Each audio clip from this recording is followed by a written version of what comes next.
जीवन में हर व्यक्ति को कभी न कभी दुख का सामना करना पड़ता है। इस संसार में सुख दुख, अच्छे बुरे अनुभव हमारे जीवन का हिस्सा हैं।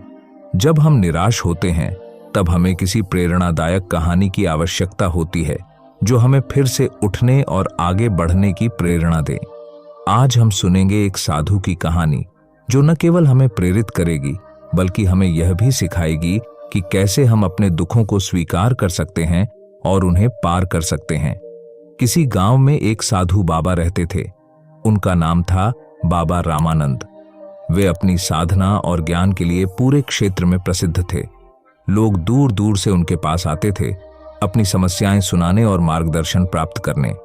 बाबा हमेशा मुस्कुराते रहते थे और लोगों को अपने अनुभवों के माध्यम से जीवन के महत्वपूर्ण सबक सिखाते थे। एक दिन एक युवक जिसका नाम था अर्जुन बाबा के पास आया। उसका चेहरा उदास था और उसकी आंखों में आंसू थे। उसने बाबा से कहा, बाबा, मैं बहुत दुखी हूं। मेरी नौकरी चली गई और मुझे समझ नहीं आ रहा है कि मैं क्या करूं। मुझे ऐसा लगता है कि सब कुछ समाप्त हो गया है। बाबा ने उसे ध्यान से सुना और फिर उसे एक कहानी सुनाने का निश्चय किया। बाबा ने कहा, अर्जुन, मैं तुम्हें एक कहानी सुनाता हूं। यह कहानी एक छोटे से गांव के एक किसान की है। उसका नाम था गोपाल। गोपाल बहुत मेहनती था और अपनी फसल के लिए हमेशा प्रयास करता था। लेकिन एक साल उसकी फसल बुरी तरह से सूख गई। उसे बहुत दुख हुआ क्योंकि उसकी सारी मेहनत व्यर्थ गई थी। गोपाल ने सोचा, मैं अब क्या करूं? मेरे पास पैसे नहीं हैं और मेरे परिवार की जरूरतें पूरी नहीं होंगी। वह निराश होकर घर से बाहर निकल आया। तभी उसने एक बूढ़े आदमी को देखा जो अपने खेत में काम कर रहा था। बूढ़ा आदमी मुस्कुरा रहा था और मेहनत कर रहा था। गोपाल ने पूछा, आप इस उम्र में क्यों मेहनत कर रहे हैं? आपको तो आराम करना चाहिए। बूढ़े आदमी ने मुस्कुराते हुए कहा, बेटा, जीवन में सुख दुख आते रहते हैं। मैं इस उम्र में भी काम कर रहा हूं क्योंकि मेहनत ही मेरी पहचान है। मैंने सीखा है कि जब भी दुख आए हमें और मेहनत करनी चाहिए। यह समय भी गुजर जाएगा। बाबा रामानंद ने अर्जुन से कहा, इस कहानी से हमें यह सीखने को मिलता है कि जीवन में कठिनाइयां आएंगी, लेकिन हमें उनसे हार नहीं माननी चाहिए। जैसे गोपाल ने अपनी मेहनत जारी रखी, वैसे ही हमें भी अपने प्रयास जारी रखने चाहिए। जब एक दरवाजा बंद होता है तो दूसरा दरवाजा खुलता है। गोपाल ने अपने दुख को स्वीकार किया और नए सिरे से काम करने लगा। उसने सोचा कि अगर इस साल उसकी फसल नहीं हुई तो अगले साल वह और मेहनत करेगा। धीरे धीरे उसने नई फसल के लिए अपने खेत को तैयार किया और मेहनत की। अगले साल उसकी फसल बहुत अच्छी हुई।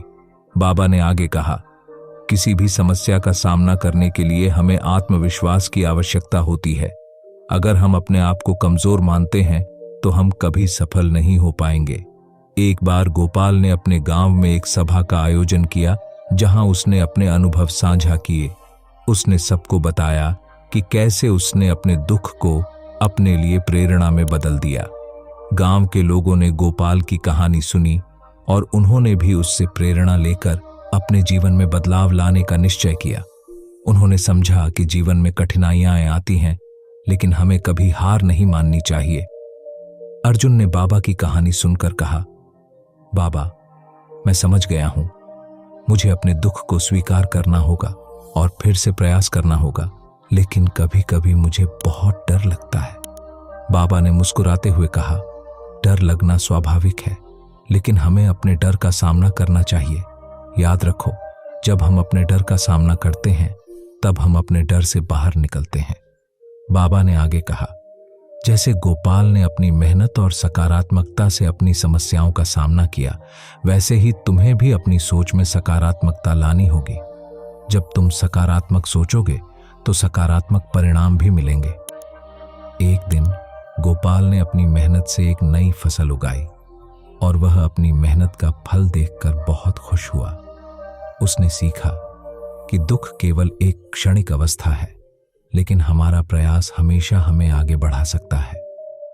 बाबा ने अर्जुन को समझाया, तुम्हें अपनी कठिनाइयों से भागना नहीं है, तुम्हें उन पर विजय प्राप्त करनी है।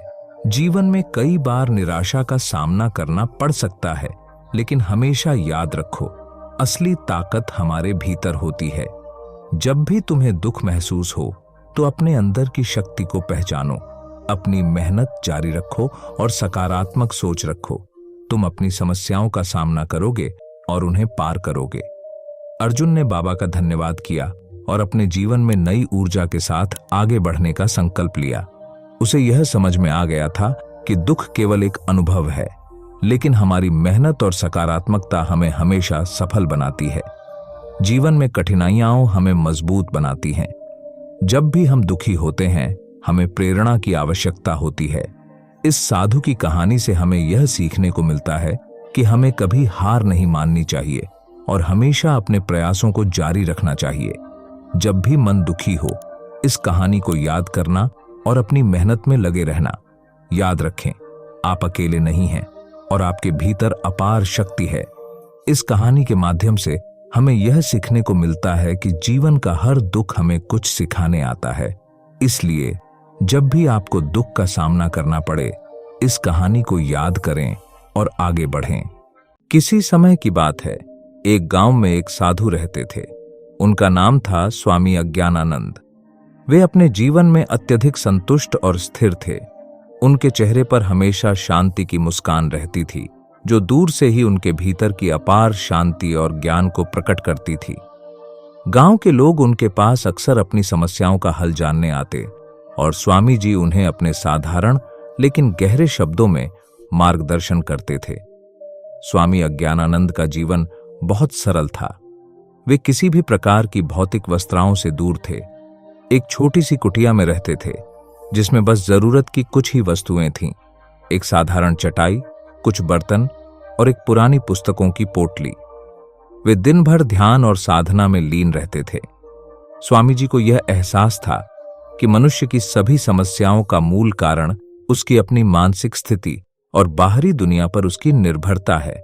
गांव के लोग उनके पास आकर अक्सर यह कहते, स्वामी जी, मेरी जिंदगी में बहुत परेशानियां हैं।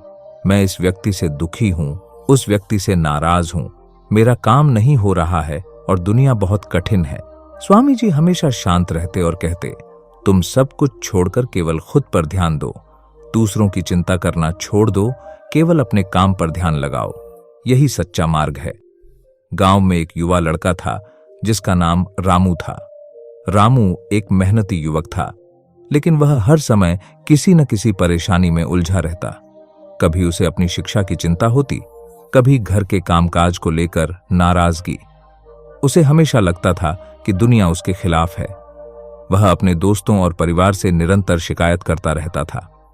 एक दिन रामू ने स्वामी जी के बारे में सुना और उनसे मिलने का निश्चय किया। वह साधु की कुटिया के पास पहुंचा और हाथ जोड़कर बोला, स्वामी जी, मैं बहुत दुखी हूं। मेरी जिंदगी में बहुत परेशानियां हैं। कोई भी मुझे समझता नहीं है और मैं हमेशा अकेला महसूस करता हूं। लोग मेरे साथ अच्छा व्यवहार नहीं करते और मेरी मेहनत का सम्मान नहीं करते। आप मुझे कुछ मार्गदर्शन दीजिए। स्वामी जी ने रामू को ध्यान से देखा। उनके चेहरे पर हल्की सी मुस्कान थी। वे जानते थे कि रामू की समस्या वही थी जो अधिकांश लोगों की होती है, बाहरी दुनिया पर अत्यधिक ध्यान और अपनी आंतरिक शक्ति की उपेक्षा। स्वामी जी ने रामू को पास बिठाया और कहा, बेटा, तुम्हारी सारी समस्याओं का हल तुम्हारे भीतर ही छिपा है। तुम दूसरों को बदलने की कोशिश कर रहे हो, परंतु सच्चाई यह है कि तुम्हें खुद को बदलने की आवश्यकता है। रामू ने पूछा, स्वामी जी, क्या इसका मतलब यह है कि मैं अपनी समस्याओं को नजरअंदाज कर दूं? स्वामी जी ने धीरे से सिर हिलाते हुए कहा, नहीं बेटा, इसका मतलब यह है कि तुम अपनी समस्याओं का हल बाहर ढूंढना बंद करो और अपने भीतर की शक्ति पर काम करो। लोग क्या कहते हैं, क्या करते हैं, इन सब पर ध्यान देना बंद करो। खुद पर काम करो, अपनी सोच को बदलो। जब तुम खुद पर काम करोगे तो दुनिया अपने आप बदलती हुई दिखेगी। स्वामी जी ने रामू को एक दिन विशेष प्रयोग करने को कहा। उन्होंने कहा, मैं तुम्हें एक काम बताता हूं। तुम एक दिन के लिए हर उस व्यक्ति से मिलो जो तुम्हें परेशान करता है, लेकिन उनसे कुछ भी कहने या शिकायत करने की बजाय बस उन्हें मुस्कान के साथ देखो और धन्यवाद कहो। रामू को यह विचार अजीब लगा। उसने सोचा, यह कैसे काम करेगा? मेरे दुश्मन मेरे आलोचक और जो लोग मुझे नापसंद करते हैं उन्हें मैं धन्यवाद कैसे कह सकता हूं? लेकिन स्वामी जी के कहने पर रामू ने यह प्रयोग करने का निर्णय लिया। अगले दिन उसने अपने दोस्तों, परिवार के सदस्यों और उन लोगों से मिलना शुरू किया जिनसे वह नाराज था। हर बार उसने मुस्कान के साथ उन्हें देखा और धन्यवाद कहा। यह देखकर हर कोई हैरान था, लेकिन रामू को अंदर से एक अजीब सी शांति महसूस होने लगी। शाम को रामू फिर से स्वामी जी के पास आया। वह थोड़ा उलझन में था, लेकिन उसकी आंखों में चमक थी। उसने कहा, स्वामी जी, मुझे आज अजीब अनुभव हुआ। मैंने सभी को धन्यवाद कहा और किसी ने कोई बुरा व्यवहार नहीं किया। वे सभी हैरान थे और कुछ तो मेरे साथ अच्छा व्यवहार करने लगे, लेकिन फिर भी मैं पूरी तरह समझ नहीं पाया कि आपने मुझे यह करने को क्यों कहा। स्वामी जी ने मुस्कुराते हुए कहा, बेटा, तुमने आज जो किया वह तुम्हारी सोच और दृष्टिकोण का परिवर्तन था। तुमने दूसरों से नाराजगी और उम्मीदें छोड़ दी। तुमने खुद पर ध्यान केंद्रित किया और अपने दृष्टिकोण को बदला। जब तुम अपनी सोच को बदलते हो तब तुम दुनिया को नए नजरिए से देखना शुरू करते हो। लेकिन स्वामी जी, रामू ने कहा, दुनिया हमेशा तो बदलती नहीं ना। स्वामी जी ने गहरी सांस लेते हुए कहा, बिल्कुल सही, दुनिया नहीं बदलती, लेकिन तुम बदल जाते हो। जब तुम दूसरों पर ध्यान देना बंद कर देते हो और खुद पर काम करते हो, तब तुम्हें वही दिखता है जो तुम्हारे भीतर होता है। बाहरी घटनाओं और लोगों की प्रतिक्रिया तुम्हारी आंतरिक स्थिति का प्रतिबिंब होती है। रामू अब धीरे धीरे स्वामी जी की शिक्षा को समझने लगा था। उसे एहसास हो गया था कि उसकी समस्याएं बाहरी दुनिया में नहीं, बल्कि उसके खुद के विचारों और भावनाओं में थीं। उसने स्वामी जी से पूछा, स्वामी जी, अगर मैं अपनी जिंदगी में सब कुछ छोड़कर केवल खुद पर काम करता हूं, तो क्या मेरी समस्याएं खत्म हो जाएंगी? स्वामी जी ने उत्तर दिया, तुम्हारी समस्याएं समाप्त नहीं होंगी बेटा, लेकिन तुम्हारा दृष्टिकोण बदल जाएगा।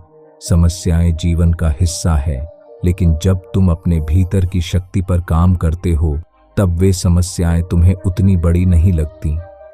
जब तुम खुद पर काम करते हो, तब तुम्हारी आत्मा मजबूत होती है और तब तुम किसी भी समस्या का सामना शांत और स्थिर मन से कर सकते हो। तुम अपने भीतर के सत्य को जानने लगते हो और बाहरी दुनिया की बातों और घटनाओं का तुम्हारे मन पर उतना प्रभाव नहीं पड़ता। रामू ने स्वामी जी की बातों को गहराई से समझा। उसने अब दूसरों से शिकायत करना छोड़ दिया और अपनी ऊर्जा को खुद पर काम करने में लगाने का निश्चय किया।